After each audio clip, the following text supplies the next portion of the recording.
بسم اللہ الرحمن الرحیم۔ خدا کسی قوم پر آئی ہوئی نعمت کو اس وقت تک چینج نہیں کرتا جب تک وہ قوم خود اسے چینج نہ کروانا چاہے۔ میں نے کل من حیث قوم ایک قوم کی بات بیان کی تھی، قوم یونس کی، کہ جس نے اپنے تقدیر کو اپنے آنسوؤں سے چینج کروا لیا، عذاب رحمت میں تبدیل ہو گیا، نبی پلٹ کے واپس آئے، خوشحال زندگی نبی کے ساتھ گزاری انہوں نے جو عذاب میں جلنے کو تیار ہو چکے تھے۔ تو ارادہ قوم بدلا تو ارادہ خدا بدلا۔ اب آئیے ایک اور من حیث قوم آپ کو لیے چلتا ہوں۔ آج ساری بات کھانے پینے پر ہوئی ہے تو کیوں نہ کھانے پینے کی بات ہی آگے بڑھاؤں۔ ایک قوم ایسی ہے، اس سے خدا نے بڑا عمدہ کھانا پینا پہنچایا، پہنچ گئے، بڑا عمدہ کھانا پینا پہنچایا، نہ گیس کا بل آتا تھا۔ اصل مسئلہ کیا ہے کہ اس قوم کو خدا نے بغیر محنت کے، نہ عورتیں چولہا جلاتی تھیں، نہ آنکھوں سے پانی آتا تھا، نہ دھواں اٹھتا تھا، نہ ہاتھ کالے ہوتے تھے، نہ کوئی برتن گندے ہوا کرتے تھے، نہ صابن کا استعمال تھا، نہ پانی کا خرچہ تھا، کوئی بل نہیں تھا۔ کیوں کہ اوپر سے پکا پکایا کھانا خدا بھیجتا تھا۔ اور یقین رکھیں جب خدا کھانا بھیجتا ہوگا تو کھانا کسی برتن میں آتا ہوگا نا، تو نہ برتنوں کی ٹینشن تھی، نہ کھانا پکانے کا مسئلہ تھا۔ آتا کیا تھا؟ ایسا نہیں تھا خالی نمکین آتا ہو، سویٹ میں کچھ نہ آتا ہو۔ اللہ اکبر۔ آج کل تو لوگ ابا کے سویم میں میٹھا کرتے، کیا ابا کے مرنے کی خوشی ہو گئی؟ وہ زمانے چلے گئے جب روٹی کڑوی ہوتی تھی، آج میٹھی روٹی کھانے کوئی نہیں آتا۔ کل کی بات چھوڑی تو خیر بات سے بات نکل رہی ہے کہ انسان اپنے کھانے میں کم از کم دو آئٹم چاہتا ہے، ایک نمکین اور ایک میٹھا۔ خدا نے من اور سلوا دونوں اتارے تھے۔ پرندوں کا بھنا ہوا گوشت، آپ کا ذائقہ اتنا ڈیولپ کر دوں کہ آپ سوچیں کم بختوں نے منع کیوں کیا؟ نہ منع کرتے نہ آج ہمارے لیے بند ہوتا، ہم بھی کھا رہے ہوتے۔ تو وہاں سے پکا پکایا کھانا آتا ہے، اور اتنا یقین ہے کہ ٹائم پر آتا ہوگا۔ قسم بخدا اگر کسی کاروان کو مینج کیجئے تو گلے میں آ جاتا ہے کاروان۔ کچھ ایسے ہوتے ہیں جو کھانا 1 بجے کھاتے ہیں، کچھ ایسے جو کھانا 3 بجے کھاتے ہیں، ان کو بھی گرم چاہیے، ان کو بھی گرم چاہیے، اور دونوں کو تازہ چاہیے۔ کہاں جائے بیچارہ گروپ لیڈر، کس کس کو راضی کرے ورنہ ہو جائے گا یزید۔ 1 منٹ لگتا ہے، 1 منٹ لگتا ہے۔ ذرا سا پانی اگر ہوٹل میں کم ہو گیا تو فوراً فتویٰ آتا ہے کہ یزید ہو گیا ہے، پانی بند کر دیا۔ بات سے بات اس کی نکلی کہ خدا جب کھانا بھیجتا ہوگا تو ہر ایک کے ٹائم کے لحاظ سے اور ہر ایک کے مزاج کے لحاظ سے، کوئی 1 بجے کھانا کھاتا ہے تو 3 بجے نہیں ملے گا، نہیں۔ آئیے مثال دیتا ہوں، ہم اور آپ چلتے کنارے اس نہر کے، جہاں ایک مچھلی نے اللہ کے نبی کی دعوت پر، اللہ کے نبی کی دعوت پر کھانا مانگ لیا، اور کھانا کھلنے کا ٹائم نہیں ہوا تھا۔ تو اللہ کے نبی نے اس سے فرما دیا کہیں یہ جملہ کہ ابھی تو ٹائم نہیں ہوا، جب سب مہمان آئیں گے تو کھانا کھلے گا۔ مچھلی ذرا سا پرابلم کر رہی تھی، اس نے کہا یہ کیا دعوت، یہ کون سی دعوت ہے؟ ایک تو آپ نے بلایا، پھر ہم نے مانگا تب بھی نہیں دے رہے۔ اللہ اکبر۔ خدا کے یہاں سے تو بغیر مانگے ملتا ہے، جس ٹائم پر ہمیں چاہیے اس ٹائم پر ملتا ہے۔ آپ سے تو مانگا تب بھی آپ گھڑی دکھا رہے ہیں۔ آج کے دور میں یہ تو ہوگا کہ ابھی تو کھانا کھلا نہیں ہے۔ اللہ کے نبی نے صورتحال کی نزاکت کو محسوس کیا کہ اس کو تو کھلاؤ ورنہ کوئی اور کھڑا ہو جائے گا۔ اسے جب کھلانا شروع کیا، یہ موضوع الگ ہو گیا۔ کیا مطلب ہوا کہ خدا جب کھلاتا ہے تو ٹائم پہ کھلاتا ہے، رولا کے نہیں کھلاتا۔ جو رولا کے کھلائے وہ اور ہے، جو کھلا کے سلائے وہ اور ہے۔ خدا نے ایسے کھلایا کہ من و سلوا رہا، میٹھا بھی اور نمکین بھی، مگر یہ بنی اسرائیل کے 12 قبیلے ہیں، روز شیرمال کھاتے کھاتے تنگ آ گئے، اب نمک مارے مانگ رہے ہیں۔ کبھی نمک مارے بٹتے تھے مجلسوں میں تو بڑے شوق سے لے کے کھاتے تھے، اتنے شیرمال بٹنے لگے کہ اب نمک مارے ڈھونڈتے، خیر ہم کہیں اور نکل جاتے ہیں، اپنے آپ کو روکتے۔ ایک ہے من، ایک ہے سلوا، ایک ہے شہد کا بنا ہوا میٹھا، اور ایک ہے پرندوں کا بھنا ہوا گوشت، روز 3 ٹائم آ رہا تھا۔ انہوں نے کہا یہ روز روز ایک جیسا کھانا، کچھ تبدیلی ہو۔ اور مانگا بھی کیا؟ ککڑی مانگی، کیا مانگا؟ پیاز مانگی، کیا مانگا؟ دال مانگی۔ یعنی مل کیا رہا تھا، مانگ کیا رہے تھے؟ یہ بدا ہی تو ہے۔ اگر خدا نے گوشت اور شہد لوہے محفوظ پہ لکھ دیا ہوتا تو مرتے کیا نہ کرتے، فرشتے ایسے کھلاتے کہ یہاں سے کھلاتے یہاں سے نکل جاتا، کھانا وہی پڑتا۔ اگر بدا نہ ہوتا، تم نے ارادہ بدلا، خدا نے ارادہ بدلا۔ تم نے کہا کہ ہمیں یہ نہیں کھانا ہے، ٹھیک ہے نہیں کھانا، جاؤ، اگر تمہیں یہی کھانا ہے تو یہ اوپر نہیں لگتا، یہ ککڑی پیاز یہ دال اوپر نہیں لگتے، جاؤ زمین پہ زراعت کرو اور اگاؤ اور کھاؤ۔ خدا نے آج تک اس قوم کی حالت نہیں بدلی۔ من حیث قوم، ایک مثال قوم یونس کی تھی جس نے اپنے آپ کو اپ گریڈ کیا، برائی سے نکال کے اچھائی میں لے آئے۔ ایک مثال قوم موسیٰ کی ہے، اچھا خاصا پکا پکایا کھانا ملتا تھا، اب یہ لگائیں زراعت، کب دال نکلے گی، کب دال گلے گی، اور کس کی دال گلے؟ صلوات پڑھے محمد و آل محمد۔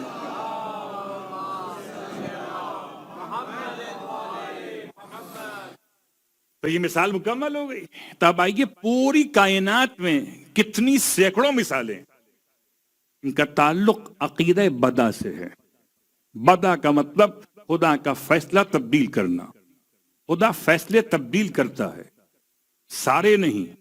خدا کے فیصلوں کی 2 قسمیں ہیں، ایک تبدیل نہیں ہوتے، وہ سنت خدا کہلاتے ہیں، ایک تبدیل ہوتے ہیں، وہ قضاء و قدر کہلاتے ہیں۔ جو سنت خدا ہے، لن تجد لسنت اللہ تبدیلا، حبیب آپ ہرگز خدا کی سنت کو تبدیل نہیں پائیں گے، تبدیل نہیں ہو سکتی۔ اور ایک وہ جو تبدیل ہو سکتی ہے، اس کو مثال لیتے ہیں کہ واقعا حضرت آدم کے زمانے سے چلا آ رہا ہے عقیدہ بدا، ورنہ شیطان یہاں وہاں کیسے؟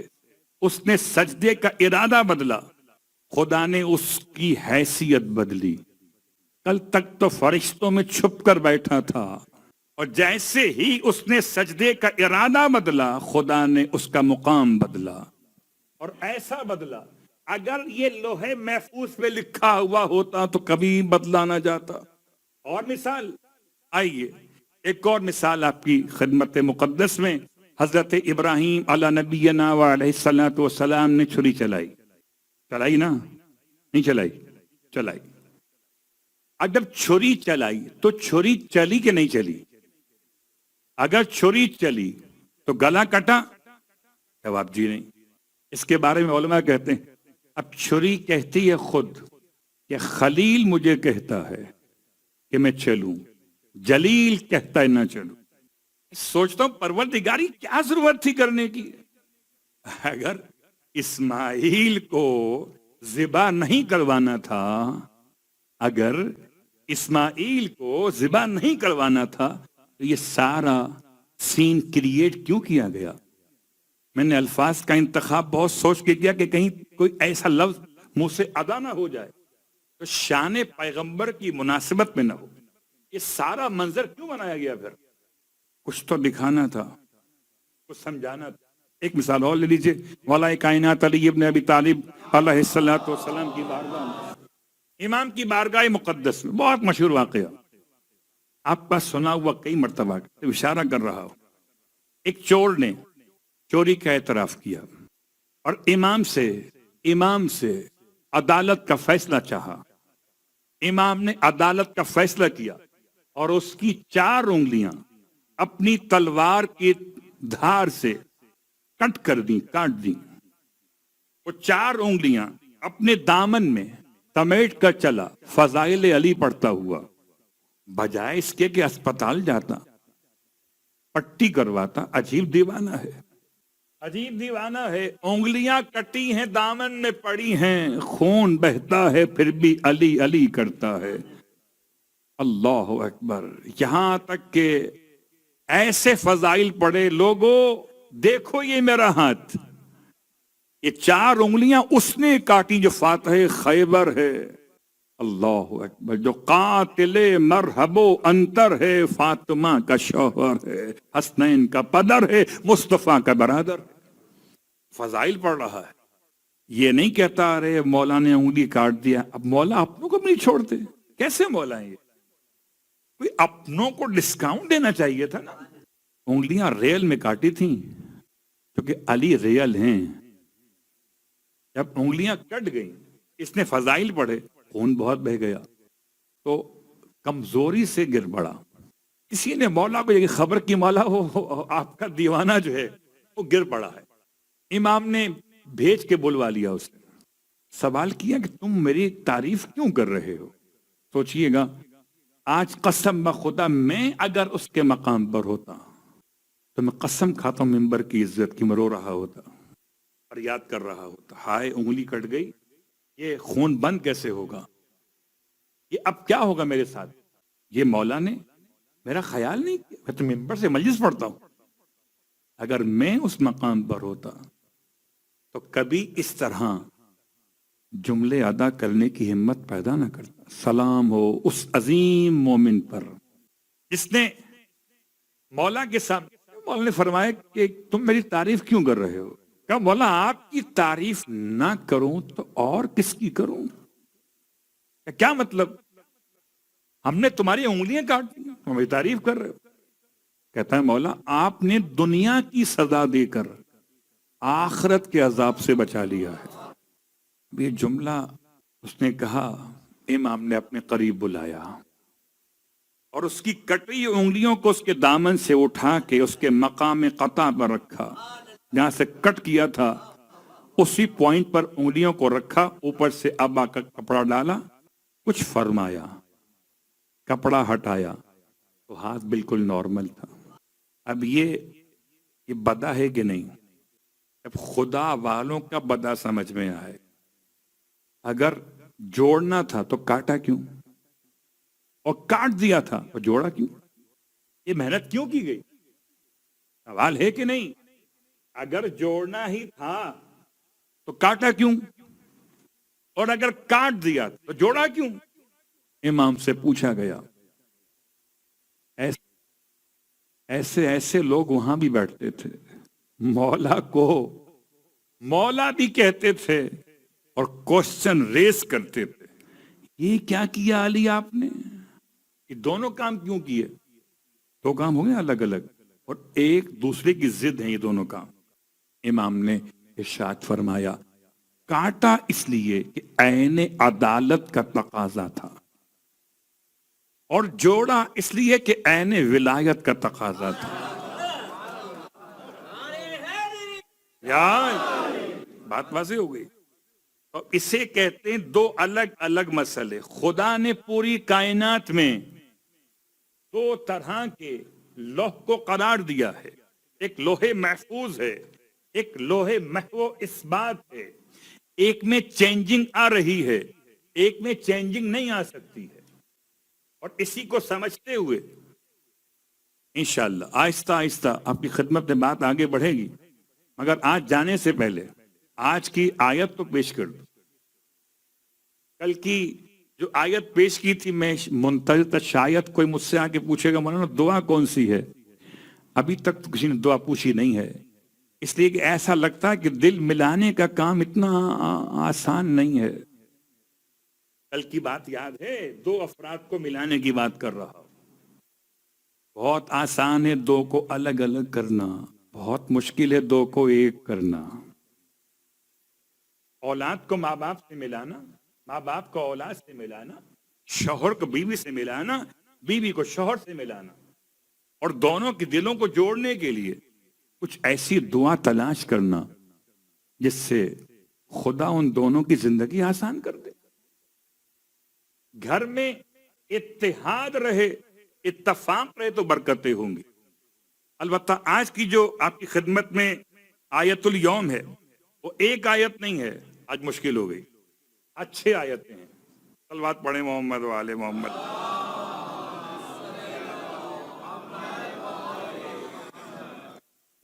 اب میں یہ پڑھ رہا ہوں رسول خدا کی روایت. اس کا اوپر کا عنوان ہے ایسی آیات کہ جو قبر میں نیکیاں پہنچانے کا باعث ہیں. شب جمعہ ہے، مرنا مجھے بھی ہے اور مرنا آپ کو بھی ہے. آپ مریں گے تو میں آپ کی جگہ جواب نہیں دوں گا. ایک کہاں بیٹھا کونے میں لگ کر نیند آئی تو سویا کہ جاگا، اور میں مروں گا تو آپ میری جگہ جواب نہیں دیں گے کہ کیا پڑھا، آیت غلط پڑھی، روایت صحیح پڑھی تو کیا پڑھی. رسول خدا ارشاد فرماتے ہر وہ شخص جو ان آیتوں کو بعد نماز مغرب 3 مرتبہ پڑھے، بعد نماز مغرب 3 مرتبہ پڑھے، صرف 3 مرتبہ، تو اس دن کا جتنا ثواب اس کے ہاتھ سے مس ہوا ہوگا وہ سب کور ہو جائے گا. اللہ اکبر. تصور کیجئے ایسا عمل سارے دن کے ثواب میں اگر کہیں آپ سے ثواب مس ہو گیا تو اس دن کا سارا ثواب. آپ ایسا نہ ہو کہ جان بوجھ کے مس کریں. ارے ہوشیار لوگ ہوتے اس روایت کو ذریعہ بنا کر بولیں آج کے بعد سے جائیں گے نہیں مجلس میں، یہ پڑھ لیں گے، مجلس کا سارا ثواب آلریڈی ہمارے اکاؤنٹ میں شفٹ ہو جائے گا. انما الاعمال بالنیات. تو بہرحال آپ فرماتے ہیں کہ اس دن کا سارا ثواب جو اس سے مس ہوا ہوگا سب کے سب اس کے نام اعمال میں آ جائے گا اور نماز قبول ہو جائے گی. ختمیہ مرتبت کا جملہ ہے کہ اس کی نماز، اور اگر ہر نماز کے بعد پڑھنے کی عادت ڈال لے تو کیا ہوگا؟ آسمان کے ستاروں کے برابر، بارش کے قطرات کے برابر، درختوں کے پتوں کے برابر اور خاک کے ذرات کے برابر اس کے نام اعمال میں نیکیاں لکھی جائیں گی. یہ روایت تقریباً مجھے دعائے مجید سے ثواب کے عنوان سے قریب کر رہی ہے. وہاں گناہ بخشے جانے کا حوالہ جو بھی آپ پڑھیں گے، یہاں ثواب لکھے جانے کی خبر ہے. پھر آپ فرماتے ہیں اگر وہ مر گیا تو یہ جو نیکیاں اس کے نام اعمال میں ہر نماز کے بعد پڑھے جانے کی وجہ سے لکھی جا رہی تھیں وہ 10 ٹائم زیادہ ہو جائیں گی. زندہ رہے گا تو سنگل ہے ان کی فیگرز کے اعتبار سے، مر گیا تو یہ 10 گنا ہے، اور یہ تمام کے تمام اس سے قبر کے اندر ٹرانسفر کی جائیں گی. اللہ اکبر. کوئی اگر قبر میں آ کر آپ کو 1000 درہم دے کے جائے کیا مزے ہوں گے. آپ کے پاس نیکیاں اندر ہوں، کون سے جنت کے ریسٹورنٹ سے چاہیں منگا لیں، تو قبر میں نیکیاں داخل ہوں گی. پیغمبر فرما رہے ہیں. آیات کون سی ہیں؟ آیات 6 ہیں، اور یہ 6 آیات میں 3 آیات وہ سورہ روم کی 3 آیات ہیں. آیت نمبر 17، 18، 19. سبحان اللہ ہینا تمسون ایک جملہ، وحینا تصبحون، اللہ کی پاکیزگی ہے جب تم شام کرتے ہو اور جب تم صبح کرتے ہو. وَلَهُ الْحَمْدُ فِي السَّمَاوَاتِ وَالْأَرْضِ، اللہ کے لیے تعریفیں ہیں آسمانوں میں اور زمین کے اندر. وَعَشِيًّا، اور رات کے وقت میں. وَحِينَ تُظْهِرُونَ، اور جب تم زوال کا وقت حاصل کرتے ہو یا ظاہر کرتے ہو. یخرج الحی من المیت، وہ خدا وہ ہے جو حی کو نکالتا ہے میت سے، اور یخرج المیت من الحی، اور میت کو نکالتا ہے حی سے. ویحیی الارض بعد موتها، اور وہی ہے جو زمین کو زندہ کرتا ہے اس کی موت کے بعد. وکذالک تخرجون، اور وہ اسی طرح تمہیں بھی زمین سے اٹھا کر کھڑا کرے گا. یہ 3 آیات تھیں وہ سورہ روم سے تھی.